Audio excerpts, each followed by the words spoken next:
오늘의 성경 말씀은 시편 128편 1절에서 2절 말씀입니다.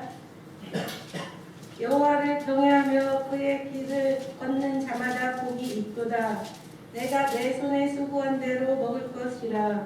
내가 복되고 형통하리로다. 아멘.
자, 우리가 지금 오늘 어버이 주일로 보내죠. 우리가 보통 어제는 어버이날이었어요.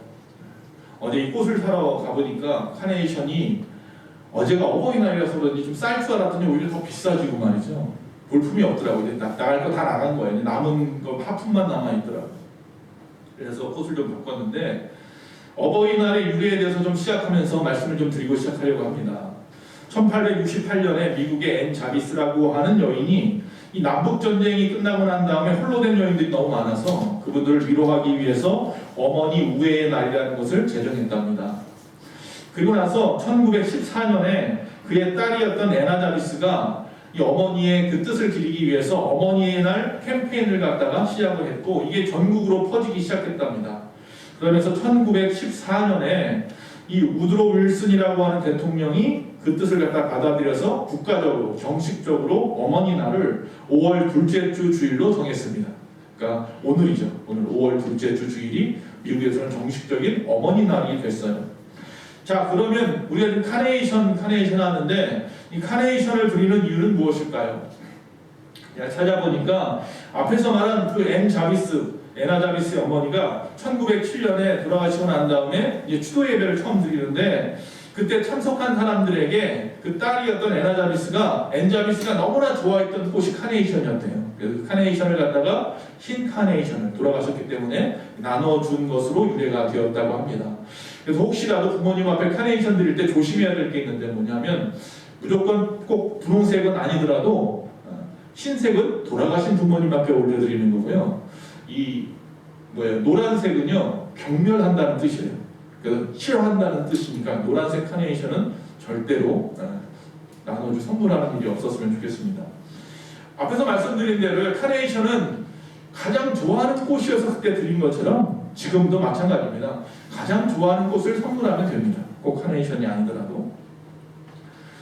미국은 어머니날이 있고 어버이날이 있죠. 그래서 어버이날은 6월 셋째 주 주일이 어버이날이랍니다. 아버지날, 죄송합니다. 아버지날. 우리나라는 1956년에 이 미국의 이 어머니날을 갖다가 보고 본따서 어머니날을 제정했어요. 그러면서 남자분, 아버지들이 뭐라고 그랬나 봐요. 그래서 1973년에 그걸 합쳐서 어버이날이라 합쳐서 제정하게 되었다고 합니다. 자, 그게 바로 어버이날과 카네이션의 유래예요. 오늘은 바로 어버이 주일입니다. 여러분, 가정을 우리가 보통 혈연 공동체라고 부릅니다. 그 이유는 피를 나눈 사람들이 얽혀 사는 곳이 가정이기 때문입니다. 또 요새는 더 커져서 가정을 신뢰와 사랑의 공동체라고 말을 합니다. 이유는 서로 의지하고 신뢰하는 마음이 있는 사람들이 모여 사는 것을 가정이라고 말을 합니다.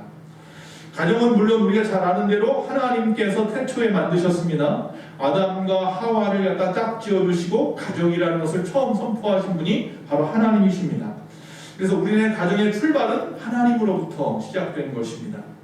시편 오늘 본문 128편에 보면 이스라엘 사람들이 하나님 앞에 예배하러 갈 때 성전으로 올라가면서 부르는 시편이에요. 그래서 시편 우리가 지금 120편부터요 134편까지 15편은요 꼭 제목이 붙어 있는데 뭐라고 붙어 있냐면 성전에 올라가는 노래 이렇게 제목이 붙어 있어요. 그러니까 이스라엘 백성들이 절기 때나 예배 때 성전에 올라가면서 부르는 시편, 암구하는 시편이 바로 그 중에 하나가 128편이에요. 그래서 오늘의 이 노래, 올해 시편의 배경은 절기가 되어서 온 가족이 함께 성전에 올라가는 모습을 갖다가 찬양하면서 예찬하면서 부르는 거예요. 그래서 그 가정에 임하는 하나님의 은총에 대해서 생각해보는 그런 말씀이 시편 128편입니다. 그래서 오늘은 행복한 가정의 조건이 무엇인지를 좀 찾아보려고 합니다. 첫 번째, 행복한 가정의 조건, 여호와를 경외하는 것입니다. 할렐루야. 바로 1절 말씀입니다. 여호와를 경외하며 그의 길을 걷는 자마다 복이 있도다. 할렐루야. 행복한 가정의 첫째 비결, 여호와를 경외하는 것. 여러분, 주일이면 가족들이 함께 교회에 나와서 하나님을 예배하고 섬기는 것 너무나 아름다운 이야기입니다. 사도행전 10장에 보면 로마의 백부장이 있습니다. 고넬료라고 하는 사람입니다. 이 사람은 이방인임에도 불구하고 성경에 보니까 경건하여 온 집이 더불어 하나님을 경외하더라 이렇게 되어 있습니다. 고넬료 혼자만 하나님을 섬기는 것이 아니라 그와 그의 가정에 있는 모든 식구들, 피를 나는 식구 말고 그 외에 그 가정에서 일하는 모든 사람들까지 전부 다 하나님을 경외하는 가정이었다라고 말합니다. 여러분, 하나님을 경외하는 사람이라고 하니까 단순히 시상적으로 하나님을 두려워하는 사람쯤으로 생각하면 안 됩니다. 하나님을 알고 그분과 친밀한 관계를 유지하면서 그분과 동행하는 사람이 하나님을 경외하는 사람입니다. 이런 사람들은 악을 멀리하고 죄악을 떠나려고 노력합니다. 그런 가정이 하나님을 경외하는 가정이죠.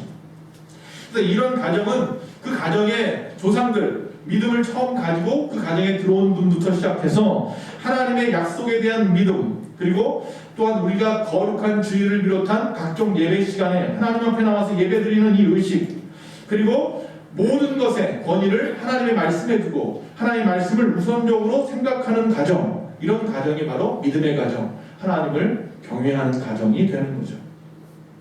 이런 하나님을 경외하는 신앙의 전통이 여러분의 가정에 흘러가야 됩니다. 그 일을 위해서 여러분과 저는 끊임없이 기도해야 됩니다.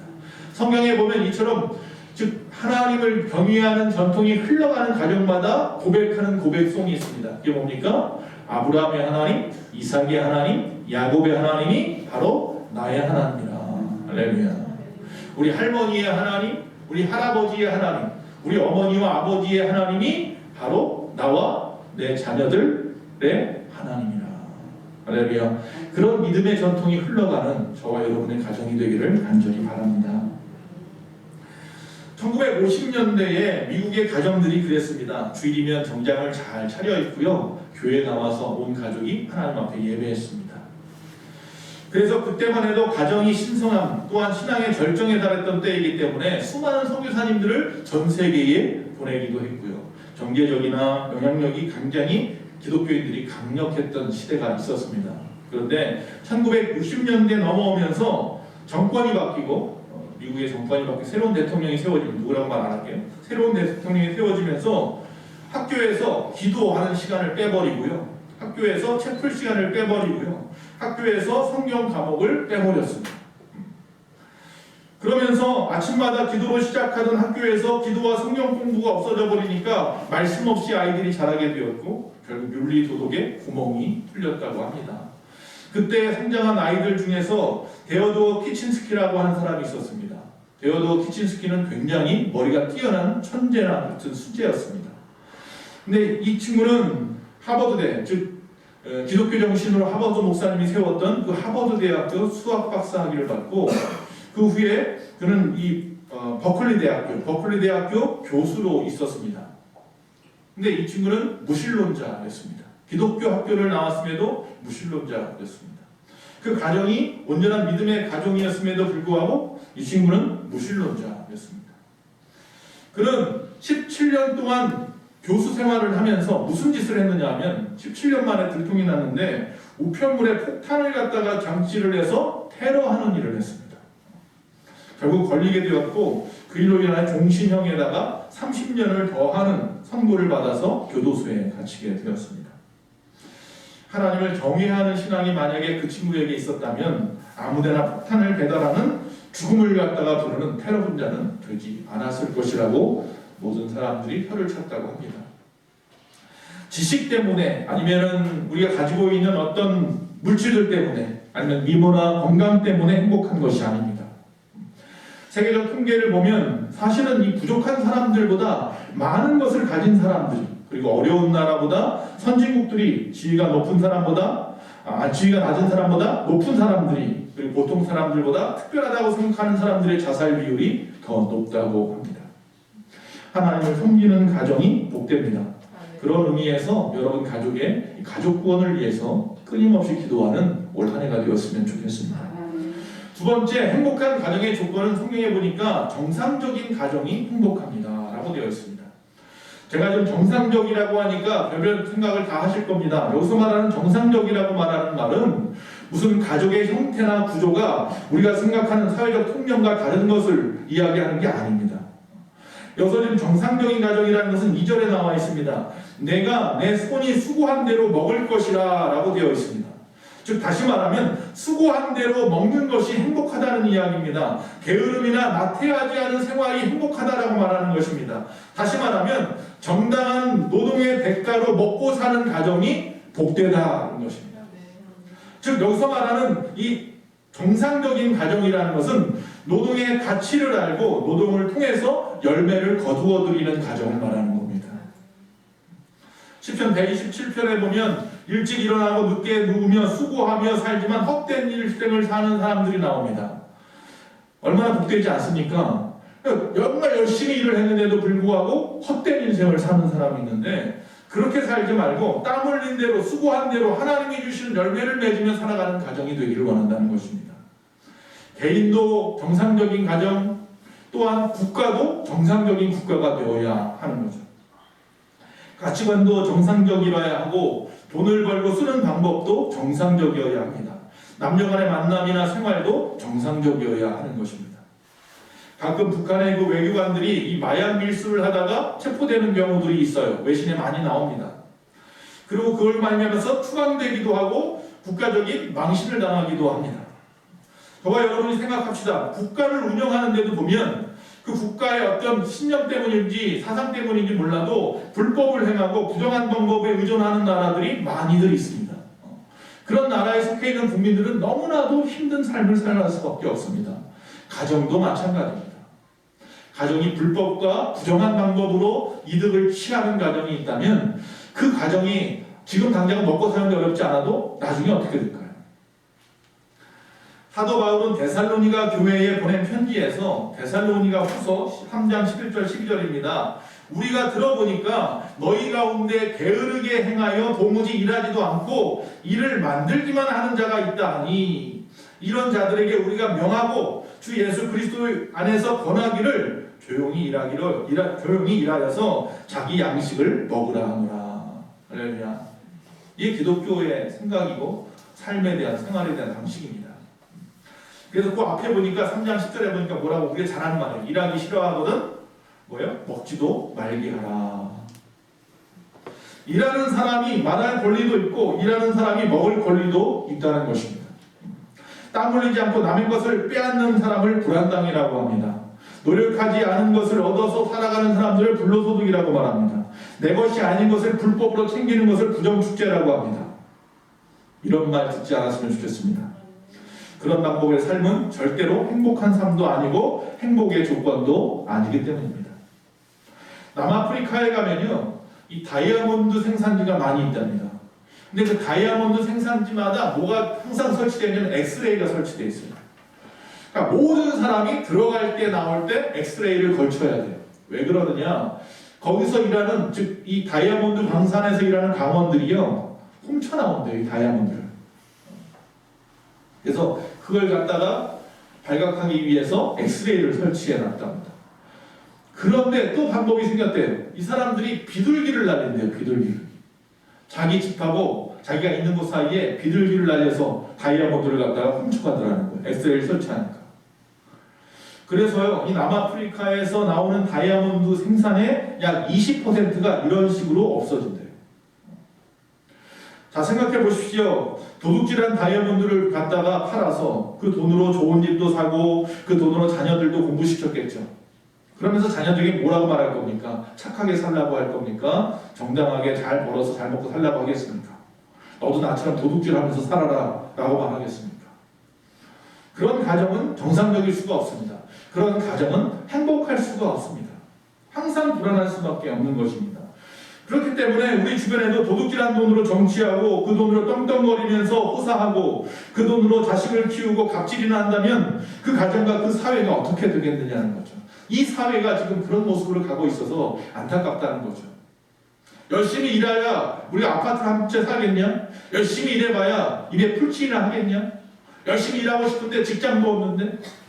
그러니까 많은 사람들이 한탕을 바라고 투기하기를 바쁘고 말이죠. 그런 사회로 흘러간다는 거죠.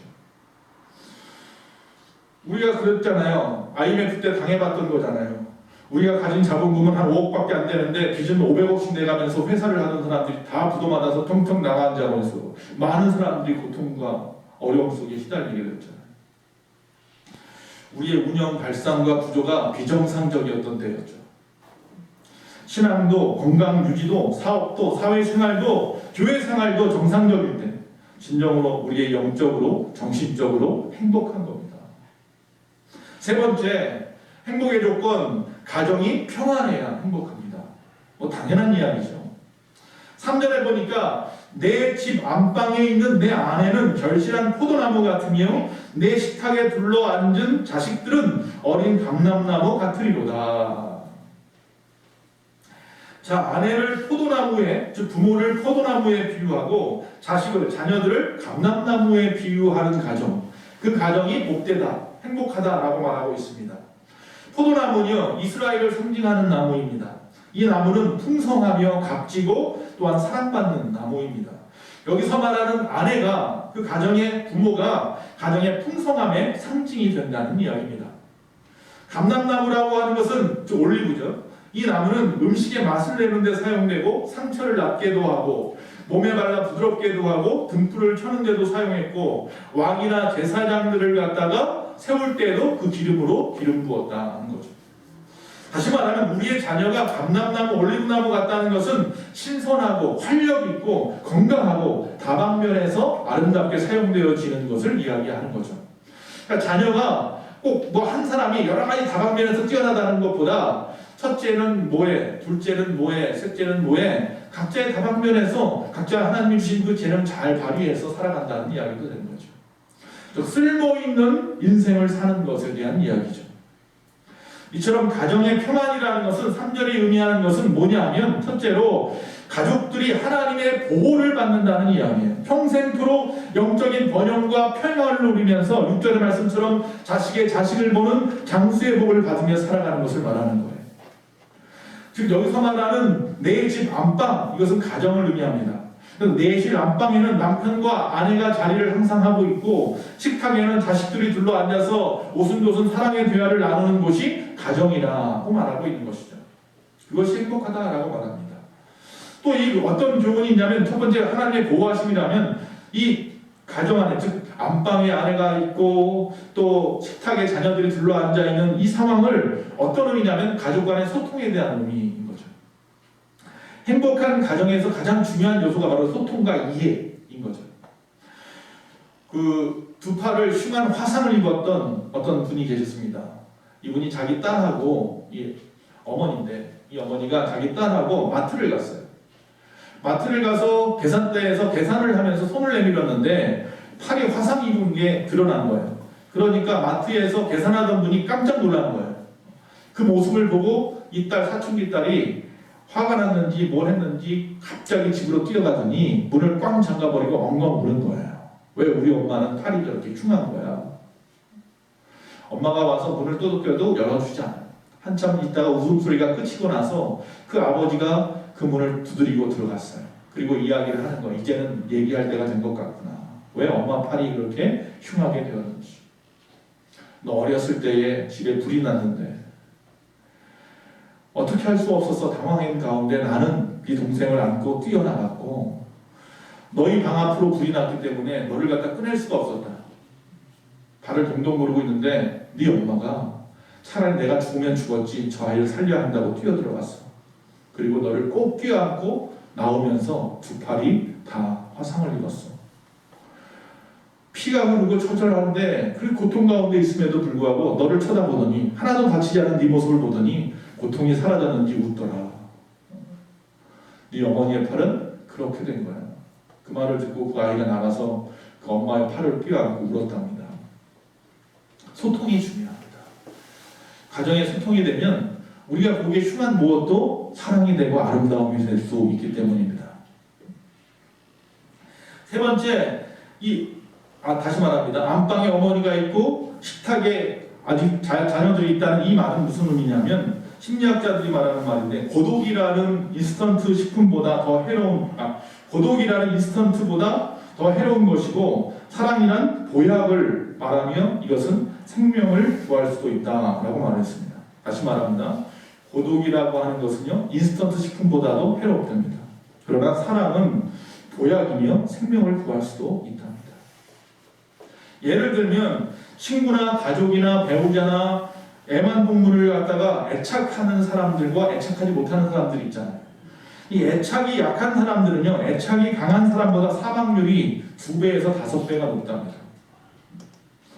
그리고 평소에 외로움을 느끼는 여성들은 유방암이나 난소암이나 자궁암 등으로 인하여 사망할 비율이 3.5배가 높고 그리고 아내의 사랑을 받지 못하는 남성들의 경우 이런 경우는 5년 내에 협심증에 걸릴 비율이 50%가 높답니다. 아내들이요 남편들이요 잘하시기 바랍니다. 오신이라고 하는 그 박사님이 이런 말을 했습니다. 사람의 마음을 여는 것이 가슴을 절개하는 것보다 낫다. 외로움은 만병의 직간접적인 원인이 된다는 얘기죠. IMF 때 어느 날 어버이날이 되어서 어느 초등학교에서 5, 6학년 학생들이 부모님에게 편지를 썼는데 그것을 모 일간지에서 몇 가지 적었습니다. 그 중에 한 3가지만 제가 찾아보면 첫째는 한 아이가 썼습니다. IMF 시대라 늦게 돌아오시는 아빠의 모습이 쓸쓸하고 초라해 보였습니다. 요즘은 파스를 사와 집에서 붙이는 모습을 보며 마음이 아팠습니다. 제가 요즘 아빠의 어깨 안마를 소홀히 한 것 같아요. 또 두 번째 아이는 이제는 돈 달라고 조르지 않을게요. 아버지가 요즘 IMF 때문에 일이 별로 없으셔서 월급이 넉 달째 밀리고 있는 것을 알면서도 저희는 이거 사달라 저거 사달라 조르기만 합니다. 얼마나 속상하시겠어요. 또 세 번째 아이입니다.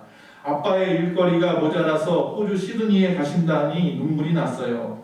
못난 저희 3남매를 위해 다른 나라에 가시는 아빠를 생각하니 눈물이 나요. 오늘은 아빠께서 출국하시는 날이에요. 오늘 아침 학교 가기 전에 아빠가 저를 안아주실 때 눈물이 났지만 꾹 참았어요. 자식들이 부모님을 이해하고 부모는 자식을 사랑하고 그 위에 하나님에 향한 믿음이 있다면 이 가정은 행복한 가정인 겁니다.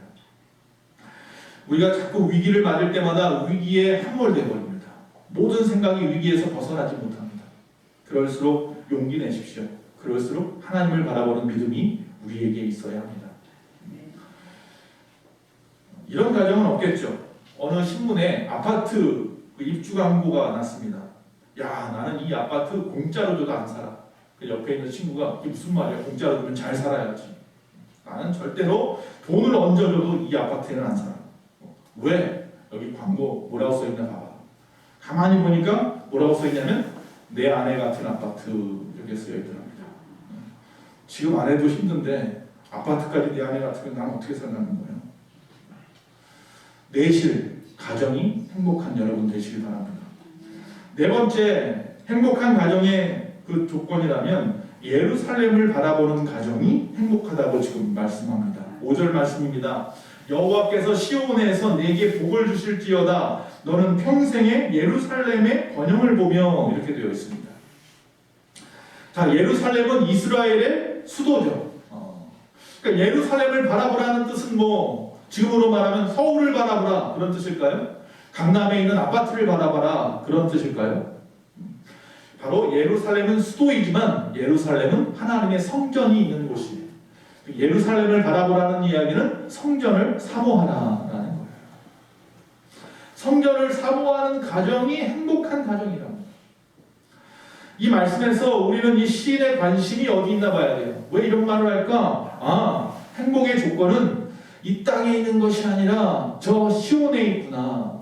하나님의 전에 있구나.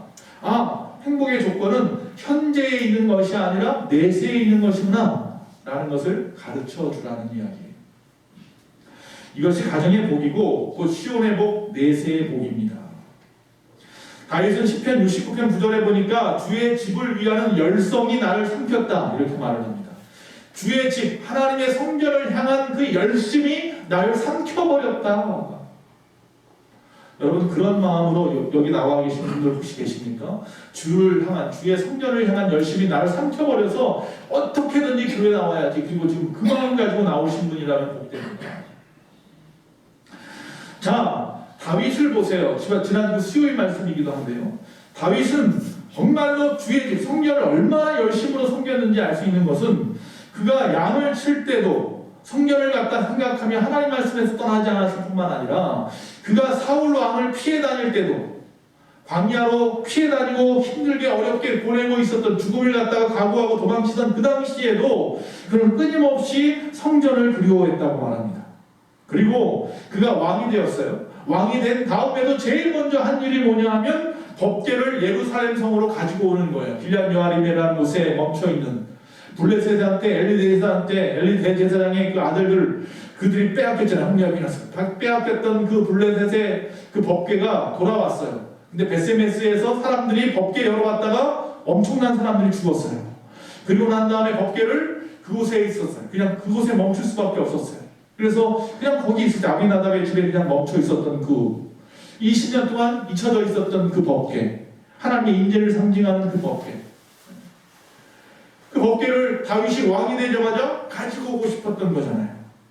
물론 가져오려고 했다가 첫 번째 실패를 했어요. 수레에다 실어왔다가 하나님의 뜻은 수레에다가 법궤를 실은 것이 아니라 주의 고앗 자손, 레위 지파의 고앗 자손이 어깨에다 메고 와야 되는데 말이죠. 오베데돔의 집에 머물렀습니다. 머물렀는데 그 한 3개월 머물러 있는 사이에 그 오베데돔의 집이 오히려 저주받을 줄 알았더니 축복을 받았어요. 잘 되었어요. 모든 일이 다 잘 되었어요. 그것을 알게 되어서 기쁨으로 다윗이 법궤를 옮겨오죠. 옮겨올 때 예루살렘 성에 들어오니까 너무나 기뻐서 막 춤을 추는데 부끄러운 것이 드러날 정도로 기뻐서 막 날뛰면서 춤을 추죠. 왕이 채신머리 없게 그만큼 사모했어요. 자, 법궤가 들어왔어. 예루살렘에 가만히 보니까 문제가 있어요. 자기는 역대상 17장 1절에 보니까 나는 백향목궁에서 거주하고 있는데 법궤는 저 천막 휘장 안에 머물러 있구나. 그거였어요. 자기는 의리의리한 궁전을 지었는데 법궤는 아직도 휘장 밑에 있어. 성막 안에 있어. 그래서 어떤 마음이 들어요? 성전을 지어야겠다. 모세 때 말했던 텐트 안에다 놔두면 안 되겠다. 그것은 광야를 움직이기 위한 방법이었던 거고 이제 예루살렘에 들어왔으니 이제는 성전을 지어야겠다. 근데 나단 선지자가 하나님의 말씀이라고 하면서 못 짓게 해요. 너는 전쟁을 치르고 수많은 사람의 피를 묻힌 손이기 때문에 너는 안 된다. 네 후손을 통해서 짓게 하리라. 결국 솔로몬이 지었죠. 성전은. 그럼 다윗이 손 놓고 있었나요? 자기 아들이 성전 지으라고 평생을 통해서 성전 지을 재물을 모았어요. 재료를 모으고 그 준비를 다 하고 죽었어요. 다윗은 끊임없이 성전을 사모했어요. 끊임없이 하나님과 함께하는 것을 기뻐했어요. 그래서 하나님께서 직접 그를 향하여 뭐라고 말해요? 내 마음에 맞는 사람이라, 나의 마음에 합당한 사람이라고 다윗을 이야기했어요. 성전을 사모하는 가정이 신령한 가정이고, 그 가정이, 즉 성전을 갈망하는 가정이 복된 가정입니다. 성전을 갈망하는 자녀들이 어긋날 리가 없어요. 할렐루야. 말씀을 마치겠습니다. 지금 우리네 가정은 경제적인 위기와 또 도덕적인 위협으로 도전받고 있습니다. 점점 더 삭막해져 갈 겁니다. 혼자 사는 가정들이 많이 늘어나는 것처럼 많은 사람이 더 나누어지고 세분화되고 홀로 살 때가 될 것입니다. 이런 가운데 가정이 해체되기 시작합니다. 결혼하지 않습니다. 자손을 낳지 않습니다. 가족이 가족다워야 하는데 자꾸 흩어지려고만 합니다. 그래서 하나님의 뜻이 아닙니다. 교회나 가정은 모여야 하는 곳입니다. 항상 하루 종일 노동하고 하루 종일 일하던 사람들이 모여서 자기의 정신적인 건강적인 안위를 얻는 것이 가정이라면 영적인 안위를 얻는 것이 주의 전입니다. 그래서 가정으로 밤마다 돌아가셔야 하고 또한 예배 시간마다 주의 전으로 나와야 하는 겁니다. 가정이나 교회는 모이기에 힘쓰는 곳이 되어야 합니다. 그렇게 되기 위해서 오늘 행복한 가정 만드는 법 시편 기자가 우리에게 가르쳐줍니다. 가족이 함께 하나님을 경외하십시오. 그리고 정상적으로 일하고 먹고 쓰고 사는 것으로 만족하십시오. 가정이 항상 소통함으로 평안하십시오. 그리고 날마다 성전을 사모하며 신령한 축복을 사모하는 그런 가정이 되어야 합니다. 그래서 우리의 가정은 찬송과 감사와 기도가 넘치는 곳이 되어야 합니다. 오늘 말씀 마지막에 여호와를 경외하며 그의 길을 걷는 자마다 복이 있도다. 할렐루야. 여기서 말하는 이 복이란 말은 토브라고 하는 단어를 쓰는데요. 이 복은 이 복이라기보다 선함이에요. 선함. 그러니까 여호와를 경외하며 그 돌 하나님의 말씀의 길을 걷는 자마다 그 가정마다 선한 가정이라는 이야기예요. 여러분 이 땅에 있는 동안 하나님으로부터 선하신 가정이라 인정받는 아름다운 가정을 만들어 가시기 바랍니다. 경제적으로 많이 힘들죠. 또한 여러분 가정의 자녀와의 문제들도 생길 수 있고요. 또 건강의 문제도 많이 있어요. 건강의 문제 없는 가정이 없어요. 약안 먹는 사람이 없는 것 같아요. 제가 볼 때는 다 약들 먹고 병원 다니고 다 그래요. 좀 병중이 좀 있을 뿐이에요. 중한 분이 있고 좀 병한 분이 있을 뿐이죠. 그러니까 어떤 상황이든지요, 그 상황에 앞에서 말씀드린 것처럼 너무 집중하지 마시고요. 그럴수록 눈을 들어 주님을 바라보시는 저와 여러분 되시기를 간절히 바랍니다. 감사합니다. 하나님 감사합니다. 푸르른 5월을 또 어김없이 우리에게 허락하신 주님, 우리의 가정이 복되게 하시옵소서. 하나님 앞에 선한 가정들 다 되어지게 하여 주시옵소서.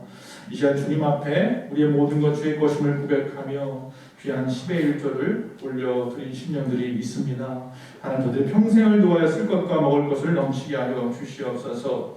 하나님 앞에 또한 귀한 감사의 예물을 올려드린 심령들이 있습니다. 또한 목적 헌금을 드린 가정이 있습니다. 하나님 그 뜻대로 소원대로 이루시며 오늘 거룩한 주일 주의 성전을 사모하여 나와 주일날 주의 앞에 주일 헌금 드린 심령들도 있습니다. 하나님의 은혜가 우리 가운데 얼마나 큰지요. 우리 하루하루 살아가는 것이 주의 은혜임을 고백하며 드려진 모든 예물들이 주 안에서 아름답고 복되게 사용되어져서 그의 나라 그의 교회가 바로 서가게 하여 주시옵소서. 아침 손길마다 하나님이 갚아주실 때는 천만 배로 갚아 주시옵시고 한 주간도 승리하게 하여 주시옵소서. 환우들이 있습니다. 하나님께서 아십니다. 오히려 그 질병이 그들을 위태하게 만들고 그들을 함몰시키는 것이 아니라 오히려 더욱더 주님을 붙잡게 만드시고 주의 뜻을 발견하게 하시고 주의 증거할 수 있는 귀한 간증의 거리가 되게 하여 주시옵소서. 우리의 자녀들이 믿음 안에서 승리하기 원합니다. 세상의 주류의 풍파에 흔들리거나 휩싸이지 않게 하시고 주의 말씀을 사모하며 그 말씀대로 순종하며 인정받는 삶을 살아갈 수 있도록 주여 도와주시옵소서. 지금은 우리 주 예수 그리스도의 그 크신 은혜와 우리 하나님 아버지의 그 무한하신 사랑과 성령님의 감화 감동 내주 교통하심이 거룩한 주의 주님 앞에 나와 예비한 모든 심령들, 그 가정이 복되기를 원하는 모든 심령들 머리머리 위에와 우리 예수망 교회와 이 나라의 민족 온 열방 위에 지금부터 영원토록 함께 있을지어다. 아멘.